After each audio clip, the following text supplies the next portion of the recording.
Also Leute, was ich euch heute erzähle, ist so krass, dass ihr es kaum glauben werdet.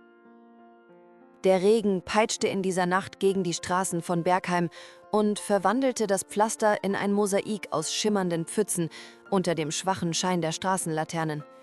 In der kleinen Polizeiwache herrschte eine ruhige, fast zu stille Atmosphäre. Das einzige Geräusch war das rhythmische Tippen der Tasten, während Kommissar Klaus Weber die letzten Streifenberichte des Tages bearbeitete. Sein Gesicht, gezeichnet von Jahren im Dienst und grauen Strähnen im Haar, war von Müdigkeit geprägt. Es schien wie jede andere Nacht zu sein, aber tief in seinem Inneren nagte etwas an ihm, eine subtile Unruhe, die er nicht abschütteln konnte. Und dann passierte es. Ein Geräusch durchbrach die Stille. Zuerst leise, fast vom Sturm übertönt. Es war ein seltsames Geräusch, eilige Schritte begleitet vom sanften Kratzen von Pfoten auf nassem Beton. Klaus hielt inne, seine Finger schwebten über der Tastatur und blickte zur Tür. Das Geräusch wurde lauter, näher, bis etwas leicht gegen das Glaseingang stieß. Als Klaus sich umdrehte, stockte ihm der Atem. Da stand sie, durchnässt vom Regen, eine vertraute Gestalt, die er nie wieder zu sehen geglaubt hatte. Roxy. Was glaubt ihr, was als nächstes passiert ist? Schreibt eure Vermutungen in die Kommentare. Und wenn ihr solche emotionalen Geschichten liebt, dann lasst einen Daumen nach oben da. Krass, Leute. Was Klaus in diesem Moment sah, hat ihm den Atem geraubt. Jahrelang war Roxy seine treue Partnerin gewesen. Ein deutscher Schäferhund mit Instinkten, die schärfer waren als die jedes Menschen. Gemeinsam hatten sie Gefahren getrotzt, Leben gerettet und Verbrecher gefasst. Aber vor 2 Jahren war Roxy aus dem Dienst ausgeschieden und von einer liebevollen Familie auf einem ruhigen Bauernhof außerhalb von Bergheim adoptiert worden. Sie sollte sicher sein, weit weg vom Chaos ihres alten Lebens. Doch hier war sie, stand vor der Tür, ihre Augen auf seine gerichtet, mit einer Intensität, die er seit ihren Tagen im Einsatz nicht mehr gesehen hatte. Roxy? Klaus' Stimme kam kaum heraus, Unglaublichkeit überkam ihn, als er sich von seinem Stuhl erhob. Der Hund bellte, ein verzweifelter, scharfer Laut, der durch das Rauschen des Regens schnitt. Ohne zu zögern öffnete er die Tür und Roxy stürmte hinein. Ihre Pfoten rutschten leicht auf dem nassen Boden. Sie war hektisch, ihr Körper bewegte sich mit Dringlichkeit, während sie um ihn herumkreiste, wieder bellte und dann zur Tür sprintete, nur um sich umzudrehen und ihren Blick auf ihn zu richten. Sie versuchte ihm etwas zu sagen. Es war nicht eher, bis Klaus neben ihr kniete, dass er erkannte, was falsch war. Roxys Bauch war geschwollen, ihr Atem kam in flachen, angestrengten Zügen. Sie war schwanger, sehr schwanger, und die Belastung für ihren Körper war deutlich. Sein Herz sank, als er ihre zitternde Gestalt studierte. Warum war sie in einem so zerbrechlichen Zustand den ganzen Weg hierher gelaufen? Warum war sie nicht zu Hause bei ihrer neuen Familie?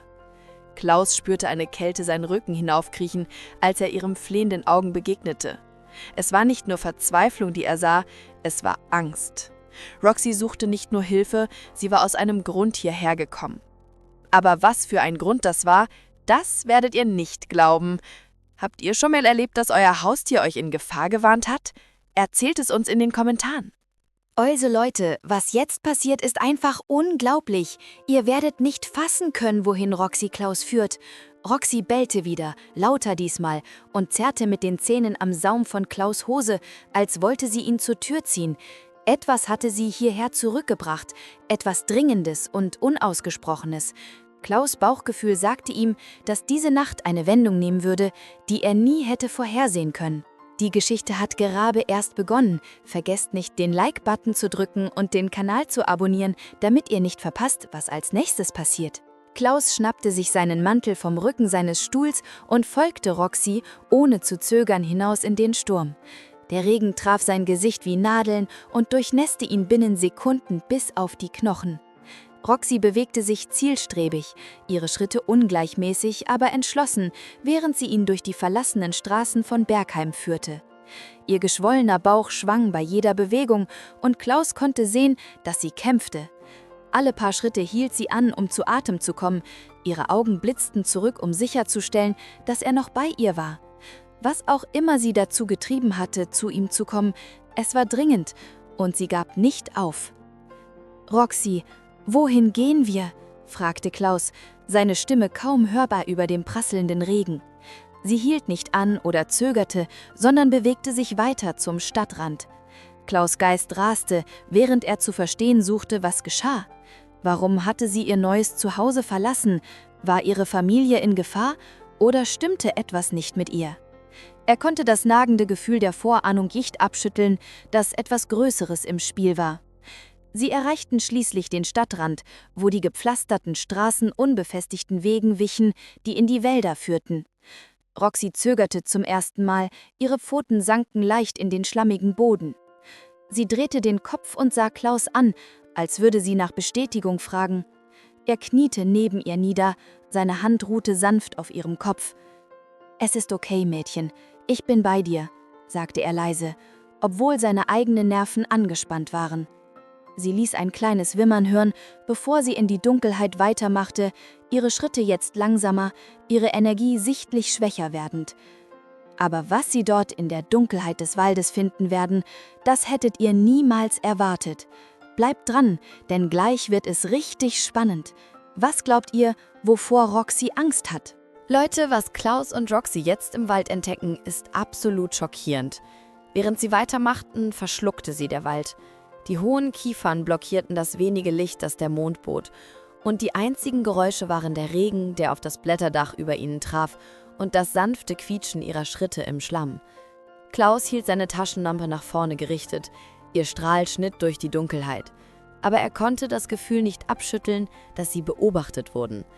Er blickte mehr als einmal über die Schulter, seine Hand ruhte instinktiv auf dem Holster an seiner Hüfte. Wenn es Ärger gab, war er bereit. Aber die Frage blieb, welche Art von Ärger hatte Roxy erwartet? Dann durch Regen und Bäume sah Klaus ein schwaches Leuchten voraus. Es war ein Haus, oder was davon übrig war. Die Struktur war alt und verfallen, ihr Dach teilweise eingestürzt und ihre Fenster zerbrochen. Rauch stieg schwach aus einem Schornstein, kaum sichtbar gegen den Nachthimmel. Roxy blieb am Rande der Lichtung stehen, ihr Körper zitterte, aber nicht vor Kälte. Sie ließ ein tiefes Knurren hören, ein Geräusch, das Klaus Schauer über den Rücken jagte. Jemand war hier, und was auch immer in diesem Haus auf sie wartete, war der Grund, warum Roxy zu ihm gekommen war. Klaus verstärkte seinen Griff um die Taschenlampe, seine Instinkte schalteten auf Hochtouren. Roxy machte einen vorsichtigen Schritt nach vorne, ihre Augen auf die Schatten gerichtet, die in den zerbrochenen Fenstern tanzten. Klaus wusste, dass sie dabei waren, etwas aufzudecken, und was auch immer es war, es würde nicht einfach sein. Je näher Klaus und Roxy dem bröckelnden Haus kamen, desto schwerer schien die Luft zu werden. Regenwasser tropfte vom Rand des zerbrochenen Daches und schuf einen stetigen Rhythmus gegen die rissigen Betonstufen, die zum Vordereingang führten. Roxys Ohren waren nach hinten gelegt, ihr Schwanz tief und sie ließ ein weiteres tiefes Knurren hören, diesmal eine Warnung. Klaus hockte sich neben sie, seine Hand ruhte auf der Taschenlampe und seine andere Hand schwebte über seiner geholsterten Seitenwaffe. Was auch immer drin war, Roxy hatte Angst und das allein reichte aus, um Klaus in Alarmbereitschaft zu versetzen. Er trat vorsichtig auf die erste knarrende Stufe, das Holz ächzte unter seinem Gewicht. Die Vordertür hing schief in ihren Hangeln, kaum an Ort und Stelle gehalten. Klaus drückte sie langsam auf, das Geräusch der rostigen Scharniere hallte in das verdunkelte Innere. Was Sie in diesem Haus finden werden, wird euer Weltbild erschüttern. Seid ihr bereit für die Wahrheit? Schreibt in die Kommentare, was ihr denkt, was Sie dort finden werden. Echt jetzt, Leute, was Klaus in diesem Moment im Haus entdeckt, ist einfach nur schockierend. Der schwache Geruch von Rauch und etwas anderem, etwas Metallisches und Scharfes, traf ihn sofort. Blut. Sein Magen verkrampfte sich, als er die Taschenlampe in den Raum leuchtete und ein leeres, verfallendes Wohnzimmer voller Müll und Trümmer enthüllte. Roxy drängte sich an ihm vorbei, ihre Instinkte in höchster Alarmbereitschaft. Sie bewegte sich vorsichtig und schnüffelte am Boden, während sie ging, ihr Körper angespannt. Klaus folgte und durchsuchte jede Ecke mit seinem Licht. Das Haus war unheimlich still, bis auf das gelegentliche Knarren der Dielen unter ihren Füßen. Dann, genau als Klaus die Mitte des Raumes erreichte, erstarrte Roxy. Ihr Körper wurde starr und sie stieß ein kurzes, scharfes Bellen aus, ihre Augen auf eine schattierte Ecke nahe der Küchentür gerichtet. Klaus schwenkte seine Taschenlampe in die Richtung, die sie anstarrte, und zog seine Waffe. »Wer ist da?« rief er, seine Stimme fest, obwohl sein Puls raste. Einen Moment lang herrschte nichts als Stille. Dann kam ein Geräusch, zuerst leise, aber unverkennbar, ein Wimmern. Es war nicht menschlich. Klaus senkte die Taschenlampe leicht und trat näher zur Küche. Der Lichtstrahl enthüllte einen Haufen zerrissener Decken, und darin eingebettet waren 3 winzige, zitternde Welpen. Sie konnten nicht älter als einen Tag sein, ihre Augen noch geschlossen, ihr Körper schwach und zerbrechlich. Roxy eilte sofort zu ihnen, ließ sanfte Winzellaute hören, während sie begann, sie zu beschnüffeln. Erleichterung durchströmte Klaus kurzzeitig, aber sie war kurzlebig. Als er sich hinunterbeugte, um einen besseren Blick zu bekommen, bemerkte er etwas anderes, einen dunklen Fleck, der sich über die Dielen unter den Decken ausbreitete. Sein Licht bewegte sich langsam nach oben und enthüllte, was gleich hinter den Welpen lag, ein Mann, ausgestreckt auf dem Boden, sein Körper still, sein Hemd blutgetränkt. Klaus' Atem stockte in seiner Kehle. Das war nicht nur wegen Roxys Welpen. Etwas war in diesem Haus furchtbar schiefgelaufen, und er stand mittendrin. Klaus' Instinkte schrien ihn an, Roxy und die Welpen von dort wegzubringen, aber seine Jahre als Sheriff würden ihn nicht gehen lassen, ohne Antworten zu finden. Was war hier passiert und warum hatte Roxy ihn hierher gebracht? Während der Sturm draußen tobte, erkannte Klaus, dass die Nacht noch lange nicht vorbei war. Was glaubt ihr? Was ist in diesem unheimlichen Haus passiert? Teilt eure Theorien in den Kommentaren. Warum denkt ihr, hat Roxy Klaus hierher gebracht? Wir wollen eure Vermutung über diese schaurige Entdeckung hören. Also Leute, was Klaus jetzt in diesem verlassenen Haus erlebt, wird euch den Atem rauben. Klaus kniete auf dem knarrenden Boden. Seine Taschenlampe zitterte leicht, während er zu verstehen suchte, was vor ihm lag. Der Mann, der in der Nähe der Welpen ausgestreckt lag, erzählte eine Geschichte, die er noch nicht vollständig verstand. Seine Kleidung war befleckt, und es gab keinen unmittelbaren Anzeichen dafür, was seinen Zusammenbruch verursacht hatte. Das Blut, das unter ihm gesammelt war, war an manchen Stellen getrocknet, aber etwas an der Szene fühlte sich nicht natürlich an. Klaus durchsuchte den Raum und suchte nach Hinweisen, während Roxy in der Nähe blieb, ihr Körper angespannt, während sie ihre Welpen bewachte, die in die Decke eingebettet waren. Klaus' Instinkte schrien ihn an, Roxy und ihre Neugeborenen zu priorisieren. Er konnte die Belastung sehen, die die Nacht auf sie genommen hatte. Ihre Flanken hoben und senkten sich, während sie sich von der Reise zu erholen suchte, und ihre Augen blickten nervös zwischen ihm und der Tür hin und her. »Es ist okay, Mädchen«, murmelte Klaus, seine Stimme sanft, aber bestimmt. Er hockte sich hin, um sie sanft zu streicheln, und sie stupste seine Hand an. Ihre Augen sprachen Bände. Sie hatte ihn aus einem Grund hierher gebracht, aber jetzt brauchte sie, dass er handelte. Klaus erhob sich langsam und warf noch einen Blick durch den Raum. Die zerbrochenen Möbel und verstreuten Trümmer deuteten darauf hin, dass dieses Haus seit Jahren verlassen war, aber es gab frische Fußabdrücke im Schmutz auf dem Boden. Sie führten zum hinteren Teil des Hauses und verschwanden in den Schatten des nächsten Raumes. Klaus' Bauchgefühl sagte ihm, dass wer auch immer hier gewesen war, möglicherweise noch in der Nähe war. Aber er konnte es nicht riskieren, Roxy und ihre Welpen allein zu lassen. Er musste einen Weg finden, sie zu schützen, während er herausfand, was passiert war. »Lass uns dich von hier wegbringen«, sagte Klaus unter seinem Atem.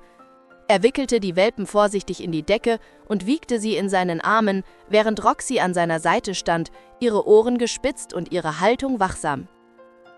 Zusammen bewegten sie sich zur Tür, aber als sie die Schwelle erreichten, hielt ein Geräusch Klaus in seinen Schritten an.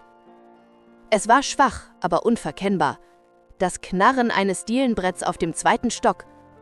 Er erstarrte, seine Taschenlampe auf die Treppe gerichtet. Roxy ließ ein tiefes Knurren hören, ihr Körper versteifte sich, während sie zur Treppe starrte. Klaus' Griff um die Taschenlampe verstärkte sich. »Ist da jemand oben?« rief er, seine Stimme ruhig trotz der Spannung in seiner Brust. Keine Antwort, nur das schwache Geräusch eines weiteren Knarrens, gefolgt von Stille. Was oder wer auch immer sich dort oben versteckte, Klaus wusste, dass sie nicht länger bleiben konnten.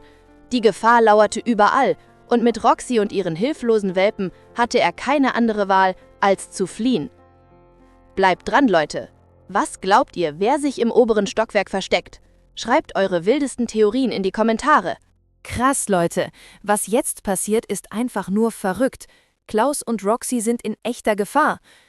Der Regen prasselte noch härter herunter, als Klaus aus dem Haus trat und die in Decken gehüllten Welpen fest in seinen Armen hielt. Roxy blieb dicht an seiner Seite, ihre Ohren nach hinten gelegt und ihre Bewegungen vorsichtig, während sie über die Schulter zurück zum Haus blickte, das sie gerade verlassen hatten. Klaus' Geist war ein Wirbelsturm von Fragen. Das Geräusch von oben, der Mann drinnen und Roxys verzweifelte Reise, um ihn hierher zu bringen, alles malte ein Bild, das er noch nicht entschlüsseln konnte. Aber eins war klar, sie konnten dort nicht bleiben. Als sie die Baumgrenze am Rande des Grundstücks erreichten, blickte Klaus zurück zum Haus. Die zerbrochenen Fenster glitzerten schwach im schwachen Licht des Sturms und für einen Moment dachte er sah einen Schatten in einem von ihnen bewegen. Sein Griff um die Welpen verstärkte sich, als er sich zwang, sich abzuwenden. Er konnte es sich nicht leisten, Angst oder Spekulation ihn verlangsamen zu lassen. Jetzt war seine Priorität, Roxy und ihre Neugeborenen in Sicherheit zu bringen. Der Rest konnte warten. »Komm schon, Mädchen«, drängte Klaus, seine Stimme leise, aber stetig. Roxy zögerte einen Moment, ihre Körpersprache zerrissen zwischen ihren Instinkten zu schützen und ihrem Vertrauen in Klaus. Mit einem sanften Winseln fiel sie neben ihm in Schritt, ihre Pfoten sanken in den schlammigen Boden, während sie sich auf den Weg zurück zur Stadt machten. Der Wald um sie herum war unheimlich ruhig, bis auf den Regen und das gelegentliche Rascheln der Blätter. Klaus' Taschenlampe warf lange, zittrige Lichtstrahlen voraus und beleuchtete den Pfad, aber ließ Schatten zu beiden Seiten lauern. Etwa auf halbem Weg den Pfad hinunter erstarrte Roxy. Ihr Körper wurde starr und ein tiefes Knurren rollte aus ihrer Kehle. Klaus hielt sofort an, sein Herz pochte, als er ihrem Blick folgte. Die Bäume vor ihnen schwankten im Wind, ihre Äste knarrten ominös, aber er konnte nichts Ungewöhnliches sehen. »Was ist das?« flüsterte er und durchsuchte das Gebiet mit seiner Taschenlampe. Roxy machte einen Schritt nach vorne und schnüffelte die Luft, aber was auch immer sie alarmiert hatte, schien verschwunden zu sein. Klaus' Unruhe vertiefte sich. Etwas oder jemand war da draußen. Als sie die Außenbezirke von Bergheim erreichten, war Klaus bis auf die Knochen durchnasst und zitterte, aber es war ihm egal. Das vertraute Leuchten der Straßenlaternen brachte ein flüchtiges Gefühl der Erleichterung. Er eilte zu seinem Truck, der vor der Station geparkt war, schloss ihn schnell auf und legte die Welpen sanft auf den Beifahrersitz. Roxy sprang nach ihnen hinein, kreiste einmal und legte sich dann schützend über ihren Wurf. Als Klaus die Tür schloss und sich hinters Steuer setzte, blickte er in den Rückspiegel. Der Regen verzerrte die Sicht, aber er konnte das Gefühl nicht abschütteln, dass sie verfolgt worden waren. Aber Leute, das war noch nicht alles. Was Klaus nicht wusste: Die echte Gefahr hatte gerade erst begonnen. Habt ihr schon mal das Gefühl gehabt, verfolgt zu werden? Erzählt uns von euren gruseligsten Erlebnissen in den Kommentaren. Also Leute, was jetzt in der Polizeiwache passiert, ist einfach unfassbar. Klaus ahnt nicht, was auf ihn zukommt. Der Truck rumpelte durch die regennassen Straßen von Bergheim. Seine Scheinwerfer durchschnitten den schwindenden Sturm. Klaus hielt eine Hand am Lenkrad und die andere ruhte auf dem Sitz neben ihm, wo die Welpen unter Roxys wachsamen Augen zusammengekauert waren. Das gelegentliche Quietschen der Scheibenwischer füllte die Stille. Klaus' Kiefer war angespannt, sein Geist raste mit unbeantworteten Fragen. Roxy lag um ihren Wurf gekuschelt, ihre Augen wechselten zwischen dem Fenster und ihm. Sie sah erschöpft aus, aber ihr Körper blieb angespannt, als würde sie immer noch erwarten, dass etwas oder jemand auftauchen würde. Klaus parkte vor der Station, sein gewohntes Gefühl der Sicherheit erschüttert. Bergheim war schon immer eine ruhige, vorhersagbare Stadt gewesen, aber diese Nacht fühlte sich anders an. Er trug die Welpen vorsichtig hinein, Roxy folgte dicht hinter ihm. Einmal in seinem Büro legte er die Welpen auf eine alte Decke, die über dem Boden ausgebreitet war. Sie wandten sich sanft, ihre winzigen Formen bewegten sich kaum. Roxy ließ sich sofort neben ihnen nieder und leckte sie sanft. Klaus hockte sich neben sie und strich durch ihr feuchtes Fell. »Du bist jetzt sicher«, sagte er leise, obwohl er nicht sicher war, ob es stimmte. Klaus lehnte sich auf seinem Stuhl zurück und starrte auf das Telefon auf seinem Schreibtisch, debattierte über seinen nächsten Schritt. Er könnte die Tierkontrolle anrufen, um Roxys Familie zu überprüfen. Vielleicht war etwas auf dem Bauernhof passiert. Aber dann war da der Mann im Haus. Dieses Bild wollte seinen Geist nicht verlassen. Das getrocknete Blut, die verstreuten Trümmer, das unheimliche Knarren der Dielen oben. Und dann war da der Schatten im Fenster, als sie gingen. Es war nicht nur ein Zufall, dass Roxy heute Nacht aufgetaucht war. Sie war aus einem Grund zu ihm gekommen und er konnte das Gefühl nicht abschütteln, dass sie immer noch in Gefahr waren. Als Klaus nach dem Telefon griff, flackerten die Lichter in der Station und gingen für einen kurzen Moment aus, bevor sie surrend wieder zum Leben erwachten. Er starrte. Seine Hand schwebte über dem Hörer. Ein kalter Knoten bildete sich in seinem Magen. Der Sturm war zwar rau gewesen, aber das Timing fühlte sich Flash an. Roxys Ohren spitzten sich, ihr Körper versteifte sich, sie ließ ein tiefes Knurren hören. Kaum hörbar, aber genug, um Klaus Schauer über den Rücken zu jagen. Jemand war da draußen. Klaus schnappte sich seine Taschenlampe und stand auf. Sein Puls beschleunigte sich, als er sich zum Fenster bewegte. Er sperrte durch das regenverschmierte Glas und durchsuchte den leeren Parkplatz. Es war ruhig, die Straßen verlassen, aber das unruhige Gefühl wollte ihn nicht verlassen. Plötzlich klingelte das Telefon auf seinem Schreibtisch. Der scharfe Klang durchschnitt die Stille wie ein Messer. Was glaubt ihr, wer anruft? Ist Klaus wirklich sicher? Schreibt eure Vermutungen in die Kommentare. Wir sind gespannt auf eure Theorien. Krass, Leute. Was Klaus jetzt am Telefon hört, wird euch schockieren. Das ist einfach nur gruselig. Das Telefon rutschte aus Klaus' Hand und landete mit einem dumpfen Aufprall auf dem Schreibtisch. Die Stimme hallte in seinem Kopf nach, sie hätten sich da raushalten sollen. Es war eine Drohung, klar und absichtlich, gemeint, um ihn zu erschüttern. Und es funktionierte. Klaus fuhr sich mit der Hand über das Gesicht, seine Gedanken drehten sich, während er versuchte, die Punkte zu verbinden. Wer hatte ihn angerufen? Was meinten sie? Und wie konnten Roxy und ihre Welpen mit etwas Gefährlichem verbunden sein? Er blickte zu der treuen deutschen Schäferhündin hinüber, die jetzt wachsam dastand, ihre Ohren nach vorne gespitzt, als würde sie seine Unruhe spüren. Klaus' Ausbildung als Sheriff trat in Kraft. Er konnte es sich nicht leisten zu panikieren. Nicht mit Roxy und den Neugeborenen, die auf ihn angewiesen waren. Klaus griff nach seiner Seitenwaffe aus dem Holster und überprüfte die Stationstüren doppelt, verriegelte sie sicher. Die flackernden Lichter und der Sturm draußen verstärkten die wachsende Spannung in der Luft, aber Klaus zwang sich zu konzentrieren. Er ging zurück in den Raum, wo Roxy lag, und streichelte sie sanft, während er neben ihr kniete. »Ich weiß nicht, in welche Art von Ärger du dich gebracht hast«, murmelte er, »aber wir werden ihm gemeinsam begegnen.« Gerade als er zu Ende sprach, leuchteten die Bewegungsmelderlichter der Station auf. Klaus erstarrte. Er hatte kein Auto vorfahren hören, noch hatte jemand angerufen, um zu sagen, dass sie kommen würden. Klaus erhob sich und bewegte sich vorsichtig zum Vorderfenster. Der Regen war leichter geworden und durch das Glas konnte er eine Gestalt auf dem Parkplatz stehen sehen. Sie waren in einen langen Mantel gekleidet, ihr Gesicht von der Kapuze verdeckt. Wer auch immer es war, sie bewegten sich nicht, standen nur da und starrten direkt auf die Station. Klaus' Instinkt schrie ihn an, den Fremden zu konfrontieren, aber etwas an der Situation ließ ihn zögern. Er blickte zu Roxy, die leise knurrte, ihren Körper schützend über die Welpen positioniert. Klaus wandte sich wieder dem Fenster zu, schnappte sich seine Taschenlampe und trat zur Tür. Seine Hand ruhte auf der holsterten Waffe an seiner Hüfte. Er öffnete die Tür leicht und ließ die Nachtluft in den Raum strömen. »Das ist Privatbesitz«, rief er, seine Stimme ruhig, aber bestimmt. »Nennen Sie Ihr Anliegen, oder ich muss Sie bitten zu gehen.« Die Gestalt antwortete nicht. Sie standen einen Moment länger da, dann drehten sie sich um und begannen wegzugehen, verschwanden in den Schatten am Rand des Platzes.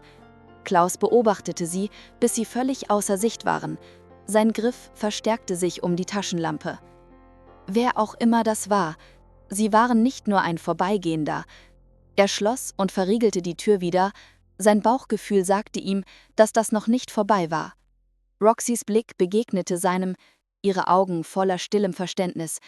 Klaus sagte kein Wort. Aber in seinem Herzen wusste er eins mit Sicherheit: Was auch immer für eine Gefahr kam, sie wurde näher. Und jetzt war klar: Jemand beobachtete sie. Was glaubt ihr, wer diese mysteriöse Person war? Kennt ihr das Gefühl, beobachtet zu werden? Teilt eure gruseligen Erfahrungen in den Kommentaren. Also Leute, was Klaus jetzt erlebt, ist einfach nur verrückt. Bereitet euch auf einen Schock vor. Klaus saß an seinem Schreibtisch, die Augen auf den Sicherheitsmonitor der Station gerichtet. Der Parkplatz war jetzt leer, aber die Gestalt von vorhin verfolgte seine Gedanken wie ein Schatten, den er nicht abschütteln konnte. Er spielte die Szene in seinem Kopf ab, wie sie bewegungslos dagestanden und auf die Station gestarrt hatte, als würden sie auf etwas warten. Der Anruf, der Körper im Haus, Roxys verzweifelte Ankunft, es war alles verbunden. Er wusste nur noch nicht wie. Sein Blick wanderte zu Roxy, die um ihre Welpen in der Ecke gekuschelt lag. Ihre Ohren zuckten bei jedem kleinen Geräusch. Sie war erschöpft, aber ihre Instinkte hatten sich nicht abgestumpft. Klaus stand auf und bewegte sich zur Tür, spähte durch das Glas. Alles schien ruhig, aber sein Bauchgefühl sagte ihm etwas anderes. Etwas stimmte nicht. Plötzlich ließ Roxy ein scharfes Bellen hören. Klaus wirbelte herum, seine Hand griff instinktiv nach seiner Waffe. Sie war jetzt auf den Füßen und stand schützend über ihre Welpen, ihr Körper angespannt und ihr Blick auf die Rückseite der Station gerichtet. Klaus' Puls beschleunigte sich. Er schnappte sich seine Taschenlampe und bewegte sich zum Flur, der zum hinteren Ausgang führte. Die Station war unheimlich ruhig. Der einzige Laut das schwache Summen der Lichter über ihm. Als er sich der Tür näherte, erreichte ein schwaches metallisches Geräusch seine Ohren, ein sanftes Klicken gefolgt vom Knarren des hinteren Tores. Klaus' Atem stockte. Jemand war da. »Wer auch immer da draußen ist«, rief er fest. »Sie begehen Hausfriedensbruch. Treten Sie mit erhobenen Händen ins Licht.« Stille. Klaus öffnete die Tür vorsichtig. Der Taschenlampenstrahl enthüllte die leere Gasse. Das Tor hing offen und schwang im Wind, aber niemand war zu sehen. Klaus schloss die Tür wieder und kehrte zu Roxy zurück. Sie hatte sich nicht bewegt, ihre Augen immer noch wachsam. Klaus hockte sich neben sie. »Ich weiß nicht, was vor sich geht, aber ich finde es heraus.« Plötzlich klingelte das Telefon auf seinem Schreibtisch wieder. Der scharfe Klang durchschnitt die Stille wie ein Messer. Klaus zuckte zusammen und starrte das Telefon an, während es erneut klingelte. Er zögerte, bevor er abnahm. »Sheriff Webber«, antwortete er. Die Leitung knisterte mit statischen Geräuschen. Dann kam eine Stimme durch, eine Stimme, die ihm die Haare im Nacken aufstellte. »Sheriff, Sie hätten sich da raushalten sollen«, sagte die Stimme, tief und kalt, bevor die Leitung tot wurde. Wer glaubt ihr, ruft Klaus an? Was ist das für eine Bedrohung? Schreibt eure wildesten Theorien in die Kommentare. Also Leute, was Klaus jetzt erlebt, ist einfach nur verrückt. Bereitet euch auf einen Schock vor. Klaus saß an seinem Schreibtisch, die Augen auf den Sicherheitsmonitor der Station gerichtet. Der Parkplatz war jetzt leer, aber die Gestalt von vorhin verfolgte seine Gedanken wie ein Schatten, den er nicht abschütteln konnte. Er spielte die Szene in seinem Kopf ab, wie sie bewegungslos dagestanden und auf die Station gestarrt hatte, als würden sie auf etwas warten. Der Anruf, der Körper im Haus, Roxys verzweifelte Ankunft, es war alles verbunden. Er wusste nur noch nicht wie. Sein Blick wanderte zu Roxy, die um ihre Welpen in der Ecke gekuschelt lag. Ihre Ohren zuckten bei jedem kleinen Geräusch.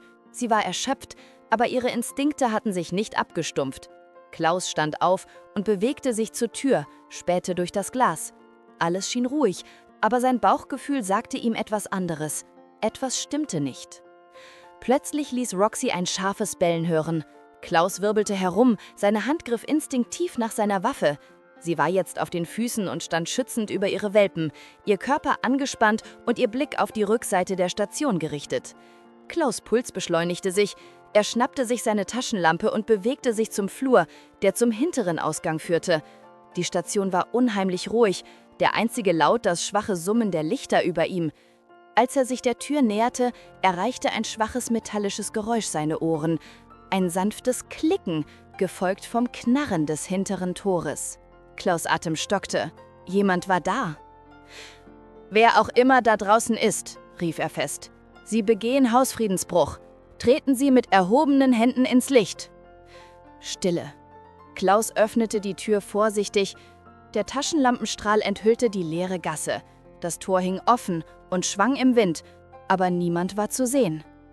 Klaus schloss die Tür wieder und kehrte zu Roxy zurück. Sie hatte sich nicht bewegt, ihre Augen immer noch wachsam. Klaus hockte sich neben sie. »Ich weiß nicht, was vor sich geht, aber ich finde es heraus.« Plötzlich klingelte das Telefon auf seinem Schreibtisch wieder. Der scharfe Klang durchschnitt die Stille wie ein Messer. Klaus zuckte zusammen und starrte das Telefon an, während es erneut klingelte. Er zögerte, bevor er abnahm. »Sheriff Weber?« antwortete er. Die Leitung knisterte mit statischen Geräuschen. Dann kam eine Stimme durch, eine Stimme, die ihm die Haare im Nacken aufstellte. »Sheriff, Sie hätten sich da raushalten sollen«, sagte die Stimme, tief und kalt, bevor die Leitung tot wurde. »Wer glaubt, ihr ruft Klaus an? Was ist das für eine Bedrohung? Schreibt eure wildesten Theorien in die Kommentare.« Krass, Leute. Klaus wird jetzt eine Entscheidung treffen, die sein Leben für immer verändern wird. Das Telefon rutschte aus Klaus' Hand und landete mit einem dumpfen Schlag auf dem Schreibtisch. Die Worte hallten in seinem Kopf nach. Sie hätten sich da raushalten sollen. Es war eine Drohung, klar und bedrohlich, und sie hatte funktioniert. Klaus fuhr sich mit der Hand über das Gesicht, seine Gedanken kreisten, während er versuchte, die Verbindungen zu verstehen. Wer hatte ihn angerufen? Was meinten sie? Und wie konnten Roxy und ihre Welpen in etwas Gefährliches verwickelt sein? Er blickte zu der treuen Schäferhündin hinüber, die jetzt wachsam stand, ihre Ohren nach vorne gespitzt, als würde sie seine Unruhe spüren. Klaus' Ausbildung als Sheriff trat in Kraft. Er konnte nicht in Panik geraten, nicht mit Roxy und den Neugeborenen, die auf ihn angewiesen waren. Klaus schnappte sich seine Seitenwaffe und überprüfte die Stationstüren doppelt. Die flackernden Lichter und der abziehende Sturm verstärkten die Spannung, aber Klaus zwang sich zu konzentrieren. Er bewegte sich zurück zu dem Raum, wo Roxy lag, und streichelte sie sanft, während er neben ihr kniete. »Ich weiß nicht, in welche Art von Ärger du uns gebracht hast«, murmelte er, »aber wir stehen das gemeinsam durch.« Gerade als er diese Worte sprach, leuchteten die Bewegungsmelder der Station auf. Klaus erstarrte. Er hatte kein Auto gehört, niemand hatte angekündigt zu kommen. Langsam erhob er sich und schlich zum Vorderfenster. Durch das Glas konnte er eine Gestalt auf dem Parkplatz sehen. Diesmal trugen sie keinen Mantel. Es war ein Mann, älter, mit scharfen Gesichtszügen und einem ruhigen, fast selbstgefälligen Ausdruck. Klaus öffnete die Tür einen Spalt. »Das ist Privatbesitz. Nennen Sie Ihr Anliegen oder verschwinden Sie.« Der Mann lächelte, unbeeindruckt von der Waffe, die auf ihn gerichtet war. »Was ich will, spielt keine Rolle«, sagte er und warf ein gefaltetes Stück Papier zu Klaus' Füßen. »Was zählt, ist die Wahrheit. Sie hat sie hier hineingebracht, weil sie Ihnen vertraut.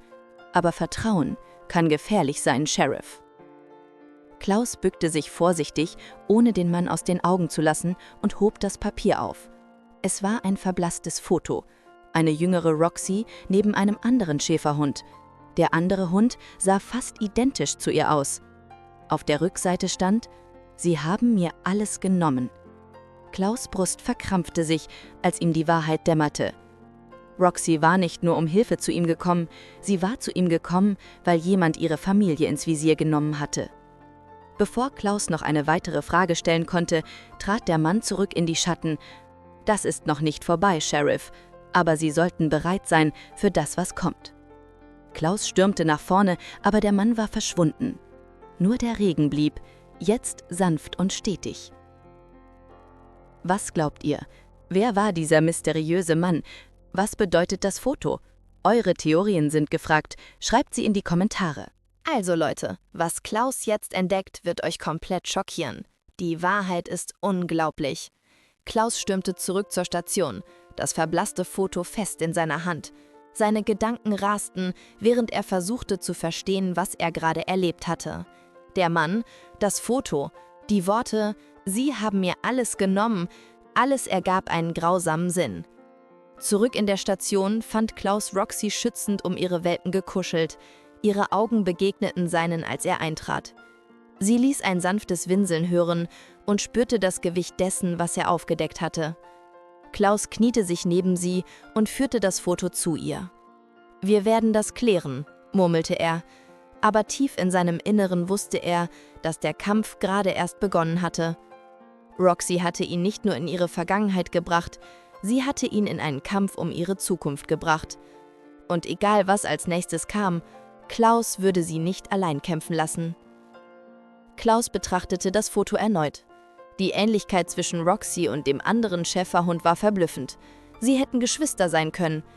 Aber da war etwas in den Augen des anderen Hundes, eine Intensität, die ihm bekannt vorkam. Plötzlich klingelte das Telefon wieder. Klaus' Herz setzte einen Schlag aus. Er näherte sich vorsichtig dem Schreibtisch und hob ab. »Sheriff Webber«, antwortete er, seine Stimme angespannt. »Sie verstehen es immer noch nicht, oder? Das Foto zeigt Ihnen nur die halbe Wahrheit. Roxy hat einen Bruder, Rex, und ich hab ihn.« Klaus' Blut gefror. »Was wollen Sie von uns?« »Gerechtigkeit«, antwortete die Stimme. »Vor Jahren wurden Rex und Roxy getrennt. Rex wurde weggenommen. Roxy durfte bei der Polizei bleiben und ein schönes Leben führen. Aber Rex wurde für etwas anderes verwendet.« Die Leitung knisterte. »Treffen Sie mich in einer Stunde am alten Sägewerk außerhalb der Stadt. Kommen Sie allein. Bringen Sie Roxy mit, wenn Sie die Wahrheit wissen wollen.« Die Leitung wurde tot. Klaus starrte das Telefon an, sein Geist arbeitete fieberhaft. Ein Bruder? Rex? Was war vor Jahren passiert? Er blickte zu Roxy, die ihn aufmerksam beobachtete. Ihre Augen zeigten eine Traurigkeit, die er nie vorher gesehen hatte. Als würde sie sich an etwas Schmerzhaftes erinnern. »Du erinnerst dich an ihn, nicht wahr, Mädchen?« flüsterte Klaus. Roxy legte ihren Kopf auf seine Hand und bestätigte seine Vermutung. Sie wusste, wer Rex war, und sie wusste, dass er in Gefahr war. Klaus blickte auf seine Uhr. 1 Stunde. Er musste sich entscheiden, sollte er dem mysteriösen Anrufer vertrauen und sich der Gefahr stellen, oder sollte er Verstärkung rufen und riskieren, dass Rex etwas passiert? Die Welpen wimmelten leise neben Roxy. Sie waren so jung, so wälzbar. Konnte er sie zurücklassen? Konnte er Roxy dem Risiko aussetzen? Aber wenn er es nicht tat, würde er vielleicht nie erfahren, was wirklich passiert war. Und Rex, Roxys Bruder, würde weiter leiden. Was würdet ihr an Klaus' Stelle tun? Risiko eingehen oder auf Sicherheit setzen? Diese Entscheidung wird über Leben und Tod entscheiden. Schreibt eure Meinung in die Kommentare. Echt jetzt, Leute. Klaus trifft jetzt eine Entscheidung, die alles verändert. Das wird richtig gefährlich. Klaus stand in seinem Büro. Das Gewicht der Entscheidung lastete schwer auf seinen Schultern. Die Uhr an der Wand tickte unbarmherzig, noch 45 Minuten bis zum Treffen am Sägewerk. Seine Augen wanderten zwischen Roxy und ihren hilflosen Welpen hin und her. »Ich kann euch nicht alle mitnehmen«, murmelte er zu sich selbst. Die Welpen waren zu jung, zu verletzlich für das, was ihn erwarten könnte. Aber Roxy? Sie war der Schlüssel zu allem. Ohne sie würde er nie die ganze Wahrheit erfahren. Klaus traf eine Entscheidung, die sein Leben für immer verändern würde. Er rief seine Kollegin Maria Hoffmann an, eine der wenigen Personen, denen er vollständig vertraute. »Maria, ich brauche einen Gefallen. Können Sie zur Station kommen und auf etwas aufpassen? Es ist dringend.« 20 Minuten später traf Maria ein. Klaus erklärte ihr nur das Nötigste, dass er Roxy zu einem wichtigen Einsatz mitnehmen musste und dass die Welpen sicher bewacht werden mussten. »Klaus, das klingt gefährlich«, warnte Maria. »Sollten Sie nicht Verstärkung mitnehmen?« »Das kann ich nicht riskieren«, antwortete Klaus. »Wenn der Anrufer andere Polizisten sieht, könnte Rex sterben.« Klaus kniete sich zu Roxy hinunter. »Mädchen, wir gehen deinen Bruder finden, aber deine Babys bleiben hier in Sicherheit.« Roxy blickte zu ihren Welpen, dann zu Klaus. Es war, als verstünde sie jedes Wort. Sie leckte ihre Welpen ein letztes Mal, bevor sie aufstand und sich zu Klaus gesellte. Zusammen verließen sie die Station und fuhren in die Nacht hinaus. Das alte Sägewerk lag am Rande der Stadt, umgeben von dichtem Wald. Klaus' Hände umklammerten das Lenkrad, während Roxy neben ihm saß, ihre Augen auf die Dunkelheit gerichtet. Als sie das Sägewerk erreichten, war es gespenstisch still. Die verfallenen Gebäude ragten wie Schatten gegen den Himmel. Klaus parkte den Wagen und griff nach seiner Taschenlampe und Waffe. »Bleib nah bei mir«, flüsterte er Roxy zu. Sie gingen langsam auf das Hauptgebäude zu. Die Türen standen offen und ein schwaches Licht schimmerte aus dem Inneren. Klaus' Herz schlug schneller, als sie sich näherten. Plötzlich ertönte eine Stimme aus der Dunkelheit. »Sie sind gekommen.« »Gut.« Der Mann aus der Station trat aus den Schatten, aber dieses Mal war er nicht allein. An seiner Seite war ein Schäferhund, größer als Roxy, mit Narben an der Schnauze und traurigen Augen. »Rex«, flüsterte Klaus. Roxy ließ ein leises Winseln hören. Sie erkannte ihren Bruder sofort. Rex hob den Kopf und ihre Blicke trafen sich. Jahre der Trennung lagen zwischen ihnen, aber die Verbindung war noch da. »Jetzt können wir die ganze Geschichte erzählen«, sagte der Mann mit einem bitteren Lächeln. »Was ist die wahre Geschichte von Rex und Roxy? Was wurde Rex all die Jahre angetan? Die Enthüllung wird euch erschüttern. Schreibt eure Vermutungen über Rex' Schicksal in die Kommentare.« Krass, Leute. Die Wahrheit über Rex wird euch den Boden unter den Füßen wegziehen. Das ist einfach nur schockierend. Der Mann trat ins Licht der Taschenlampe. Sein Gesicht war gezeichnet von Jahren des Schmerzes. Rex blieb dicht an seiner Seite. Aber Klaus konnte sehen, dass der Hund anders war als Roxy. In seinen Augen lag eine Härte, eine Traurigkeit, die von schrecklichen Erfahrungen zeugte. »Mein Name ist Viktor Brenner«, begann der Mann. »Und bevor Sie fragen, ja, ich war derjenige im Haus. Aber ich bin nicht tot, wie Sie dachten.« Klaus hielt seine Waffe fest im Griff. »Erklären Sie mir, was hier vor sich geht.« Viktors Stimme wurde bitter. »Vor 5 Jahren arbeitete ich für eine illegale Hundekampforganisation. Rex und Roxy waren Welpen aus demselben Wurf. Beide sollten zu Kampfhunden ausgebildet werden. Roxy ließ ein leises Wimmern hören, als würde sie sich an etwas Schreckliches erinnern. Aber dann kam die Polizeirazzia«, fuhr Viktor fort. »Roxy wurde gerettet und kam zur Canine-Einheit. Sie bekam ein gutes Leben, wurde geliebt, respektiert. Aber Rex«, seine Stimme brach, »Rex wurde übersehen. Er blieb in der Dunkelheit.« Klaus spürte, wie sich sein Magen zusammenzog. Was passierte mit ihm? Er wurde an noch schlimmere Leute verkauft. Viktors Augen füllten sich mit Tränen. Ich versuchte, ihn zu retten, aber sie sagten mir, er sei tot. Jahre später fand ich heraus, dass sie gelogen hatten. Rex wurde für illegale Kämpfe benutzt, misshandelt, gebrochen. Rex hob den Kopf und blickte zu Roxy. Trotz allem erkannte Klaus eine sanfte Seele in den Augen des Hundes. »Ich habe Monate gebraucht, um ihn zu finden und zu befreien«, sagte Viktor. »Als ich ihn endlich hatte, wusste ich nur eins: Er musste seine Schwester wiedersehen.« Klaus senkte langsam seine Waffe. »Warum das ganze Theater, der fingierte Tod, die Drohungen?« »Weil ich Angst hatte«, antwortete Viktor. »Die Leute, die Rex hatten, sie suchen ihn noch immer. Ich wusste nicht, ob ich der Polizei vertrauen konnte.« Roxy machte einen vorsichtigen Schritt auf Rex zu. Die beiden Geschwister beschnüffelten sich langsam, erkannten sich wieder. Klaus konnte sehen, wie Jahre der Trennung und des Schmerzes in diesem Moment schmolzen. »Ich will nur, dass Rex endlich ein sicheres Zuhause hat«, flüsterte Viktor, »genauso wie Roxy.« Klaus blickte auf die beiden Hunde, die sich jetzt sanft anstupsten. Die Geschichte war herzzerreißend, aber etwas nagte noch an ihm.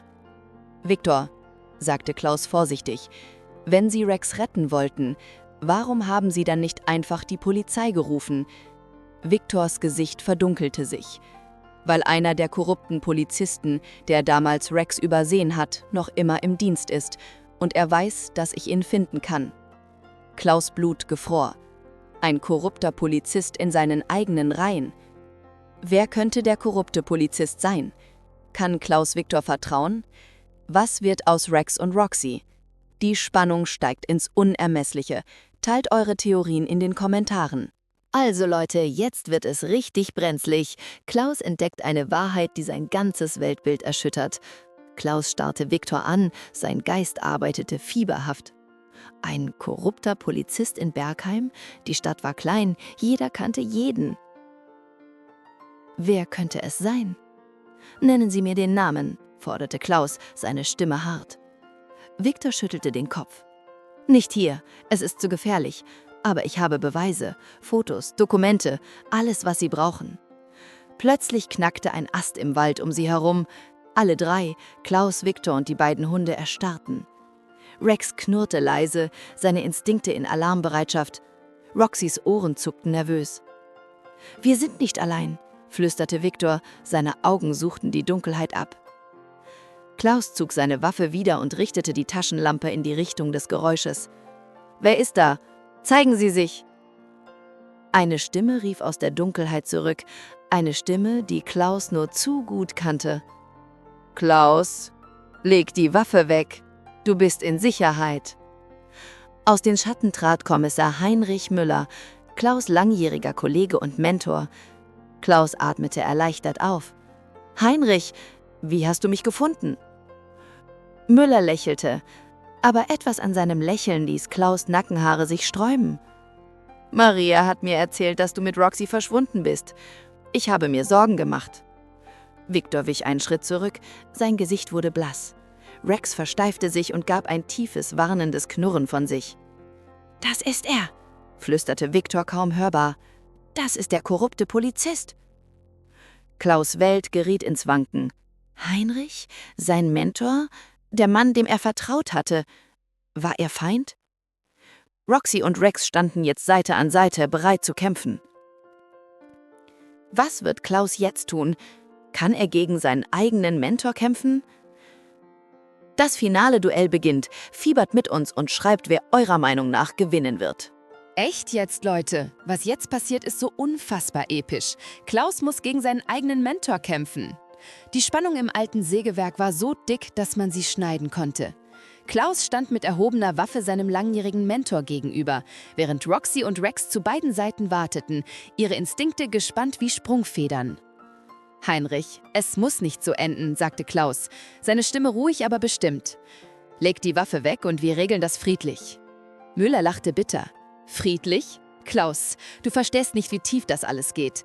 Die Hundekampforganisation zahlt noch immer. Rex hätte tot bleiben sollen.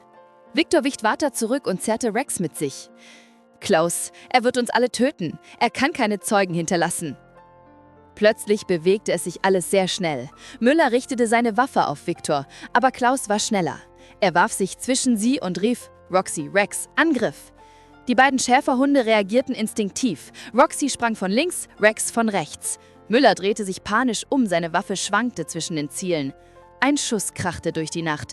Klaus spürte den Schmerz in seiner Schulter, aber er kämpfte weiter. Er tackelte Müller zu Boden, während die beiden Hunde über ihnen kreisten, bereit, bei jeder falschen Bewegung einzugreifen. »Es ist vorbei, Heinrich«, keuchte Klaus, während er Müller die Waffe entriss. »Jahrelang habe ich zu dir aufgeschaut. Du warst mein Held.« Müller lag auf dem Rücken, seine Augen voller Wut und Verzweiflung. »Du verstehst es nicht, Klaus. Das Geld, ich brauchte das Geld für meine kranke Frau. Die Behandlungen.« »Das rechtfertigt nichts«, rief Klaus. »Du hast unschuldige Tiere leiden lassen.« Rex näherte sich langsam Müller, seine Augen funkelten mit unterdrückter Wut. Aber anstatt anzugreifen, legte er einfach seinen Kopf auf Klaus' gesunde Schulter, eine Geste des Vertrauens und der Dankbarkeit. Victor kam näher und half Klaus beim Aufstehen. »Es ist vorbei. Endlich ist es vorbei.« Klaus zog sein Handy heraus und rief Verstärkung. Während er wartete, blickte er auf Roxy und Rex, die jetzt friedlich nebeneinander saßen. 2 Geschwister wieder vereint nach Jahren der Trennung. »Victor«, sagte Klaus, »Rex braucht ein neues Husehaus. Ein Ort, wo er sicher ist und geliebt wird.« Victor lächelte zum ersten Mal an diesem Abend. »Ich dachte, vielleicht könnte er bei mir bleiben. Ich schulde ihm das.« Roxy stupste Rex mit der Nase an, als würde sie ihm sagen, dass alles gut werden würde. 20 Minuten später trafen die Verstärkungen ein. Müller wurde verhaftet, noch immer mit Tränen in den Augen. Klaus wurde ins Krankenhaus gebracht, wo seine Schulter behandelt wurde. Am nächsten Morgen besuchte Victor mit Rex die Station. Roxy war überwältigt vor Freude, ihren Bruder gesund und glücklich zu sehen. »Sie haben eine Familie wieder zusammengebracht«, sagte Victor zu Klaus.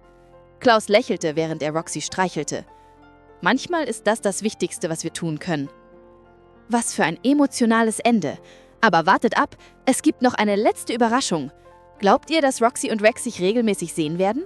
Schreibt eure Hoffnungen in die Kommentare. Also Leute, ihr werdet nicht glauben, was 3 Monate später passiert. Das ist so wunderschön und emotional. 3 Monate waren vergangen, seit jener schicksalhaften Nacht im Sägewerk. Klaus' Schulter war vollständig geheilt und Heinrich Müller saß hinter Gittern, wo er seine Strafe absaß. Die illegale Hundekampforganisation war zerschlagen worden und viele Tiere waren gerettet worden. Aber das Schönste war, was mit der Familie passiert war. Victor hatte Rex adoptiert und lebte jetzt in einem kleinen Haus am Stadtrand von Bergheim. Rex hatte sich erstaunlich gut erholt. Die Liebe und Geduld, die Victor ihm zeigte, ließen die alten Wunden langsam heilen. Roxy war mit ihren 3 gesunden Welpen zu ihrer Adoptionsfamilie auf den Bauernhof zurückgekehrt. Klaus besuchte sie regelmäßig und jedes Mal konnte er sehen, wie glücklich sie war. Heute war ein besonderer Tag. Das erste offizielle Wiedersehen der Geschwister. Klaus parkte seinen Wagen vor Viktors Haus. Roxy sprang aufgeregt aus dem Auto. Ihre Welpen, jetzt 3 Monate alt und voller Energie, tollten hinter ihr her. Viktor öffnete die Tür und Rex kam langsam heraus. Die Transformation war unglaublich. Sein Fell glinste, seine Augen strahlten wieder und sein Gang war selbstbewusst. Die beiden Geschwister rannten aufeinander zu und umarmten sich so herzlich, wie nur Hunde es können. Sie spielten, tollten herum und kommunizierten in ihrer eigenen besonderen Sprache. »Schauen Sie sich das an«, sagte Viktor mit Tränen in den Augen. Rex lächelt wieder, das habe ich seit Jahren nicht gesehen.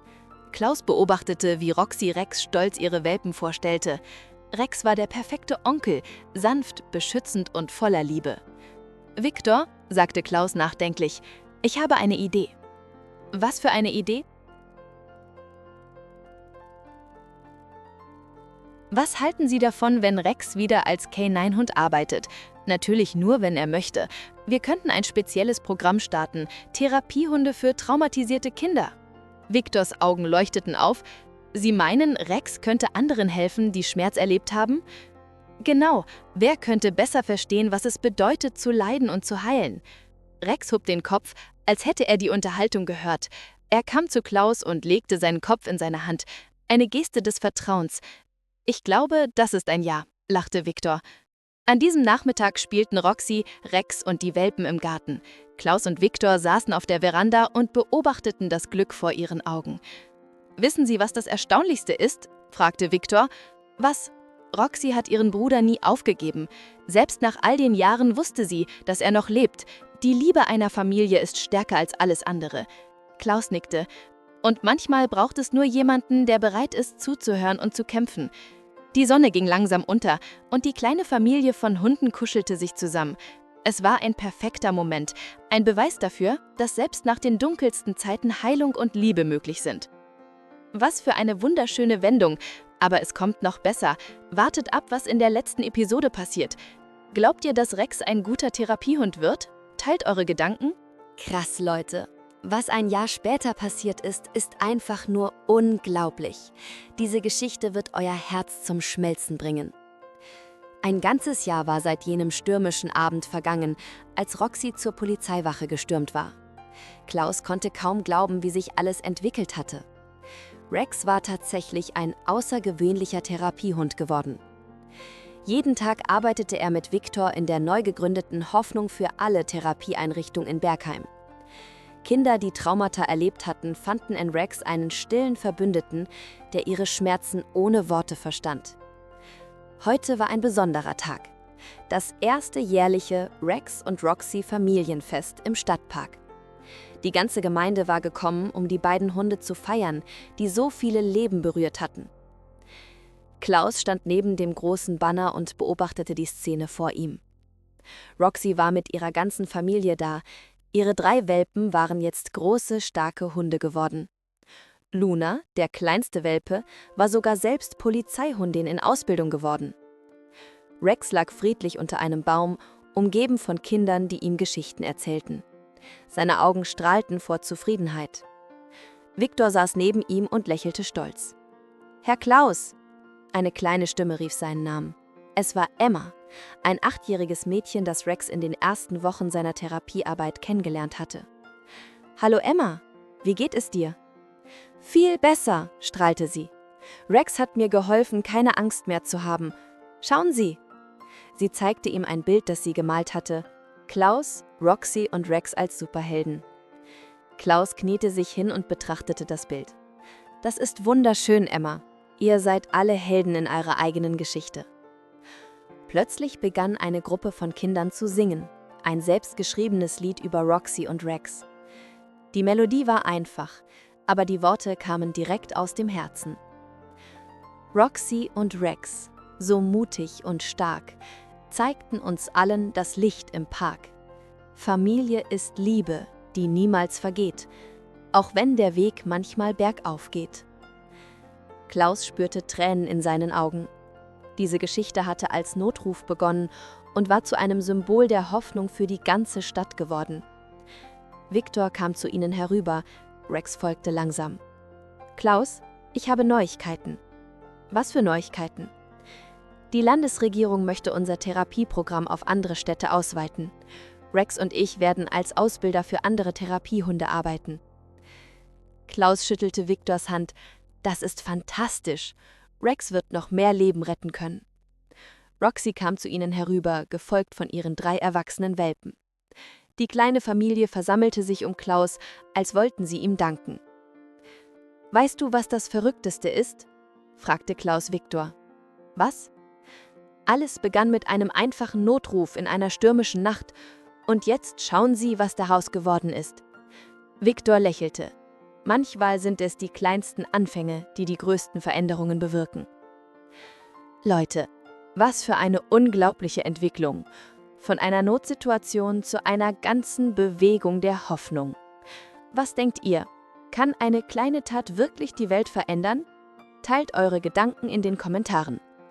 Klaus antwortet direkt auf einen Kommentar: »Ich bin ganz eurer Meinung. Jeder kann etwas bewirken.« Also Leute, das ist es. Das emotionale Finale dieser unglaublichen Geschichte. Bereitet eure Taschentücher vor. 2 Jahre nach jener schicksalhaften Nacht stand Klaus vor der Polizeiwache von Bergheim und blickte auf eine Bronzeplakette, die neben dem Eingang angebracht worden war. Darauf stand: Zum Gedenken an Roxy und Rex. Helden, die uns lehrten, dass Familie stärker ist als jede Dunkelheit. Mut beginnt mit einem einzigen Schritt. Die Geschichte von Roxy und Rex war weit über Bergheim hinaus bekannt geworden. Ein Dokumentarfilm war gedreht worden, Bücher geschrieben und das Rex-Programm für Therapiehunde gab es mittlerweile in über 20 Städten. Klaus hörte vertraute Schritte hinter sich. Er drehte sich um und sah Victor mit Rex, der jetzt eine spezielle Therapiehundweste trug. Neben ihnen ging Maria mit Roxy, die trotz ihrer 8 Jahre noch immer voller Energie war. »Bereit für den großen Tag?« fragte Victor. Heute war die offizielle Eröffnung des Roxy-Rex-Zentrums, eines neuen Therapiezentrums, das vollständig der Behandlung traumatisierter Kinder und Erwachsener gewidmet war. »Ich kann es kaum glauben«, sagte Klaus. »Aus einer verzweifelten Nacht ist das alles entstanden.« Hunderte von Menschen versammelten sich vor dem neuen Zentrum. Viele Gesichter erkannte Klaus. Emma, die jetzt 10 war und selbst Hundetrainerin werden wollte, Dr. Sarah Kramer, die Kindertherapeutin, die als erste an Rex Potenzial geglaubt hatte, und sogar Heinrich Müllers Familie, die gekommen war, um ihre Unterstützung zu zeigen. Der Bürgermeister trat ans Mikrofon. Heute ehren wir nicht nur 2 außergewöhnliche Hunde, sondern auch den Mut gewöhnlicher Menschen, die Außergewöhnliches bewirkt haben. Als die rote Schleife durchgeschnitten wurde, bellten Rex und Roxy gleichzeitig. Ein Klang reiner Freude, der durch die Menge hallte. Klaus dachte an jene stürmische Nacht zurück. Wenn ihm jemand gesagt hätte, dass Roxys nächtlicher Besuch zu all dem führen würde, hätte er es nie geglaubt. Nach der Zeremonie saßen Klaus, Victor, Roxy und Rex in dem kleinen Garten hinter dem Zentrum. Die beiden Hunde lagen friedlich nebeneinander, alt und weise geworden. »Weißt du, was mich am meisten beeindruckt?« fragte Klaus. »Was?« Roxy wusste es.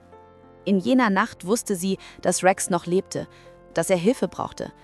Die Verbindung zwischen Geschwistern ist stärker als alles, was wir verstehen können. Victor nickte. Und sie vertraute darauf, dass du helfen würdest. Das ist das wahre Wunder. Vertrauen in einer Welt voller Angst.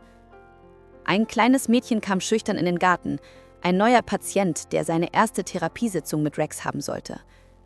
Rex hob den Kopf und ging langsam zu ihr hinüber. Mit der Geduld, die ihn berühmt gemacht hatte, ließ er zu, dass sie seine Narben berührte. »Es wird alles gut«, schien er zu sagen. »Ich verstehe deinen Schmerz und wir werden ihn gemeinsam heilen.« Klaus beobachtete die Szene mit einem warmen Gefühl im Herzen. Dies war das wahre Vermächtnis jener Nacht. Nicht nur die Rettung 2 Hunde, sondern die Schaffung einer Kette der Heilung, die sich endlos fortsetzen würde. Als die Sonne unterging, versammelten sich alle um Roxy und Rex für ein letztes Foto. 2 alte Hunde, umgeben von der Familie, die sie geschaffen hatten. Nicht durch Blut, sondern durch Liebe, Mut und die Bereitschaft, füreinander da zu sein. Klaus streichelte beide Hunde und flüsterte: Danke, dass ihr mir gezeigt habt, was es wirklich bedeutet, ein Held zu sein. Ende. Leute, was für eine unglaubliche Reise. Von einer verzweifelten Nacht zu einem Symbol der Hoffnung für Tausende. Diese Geschichte zeigt, dass jeder von uns die Macht hat, das Leben anderer zu verändern. Wie hat euch diese emotionale Achterbahnfahrt gefallen? Teilt eure Gedanken und lasst uns wissen, welche Lektion ihr aus Roxy und Rex Geschichte mitnehmt. Vergesst nicht zu abonnieren für mehr herzzerreißende Geschichten wie diese. Herz, Hund.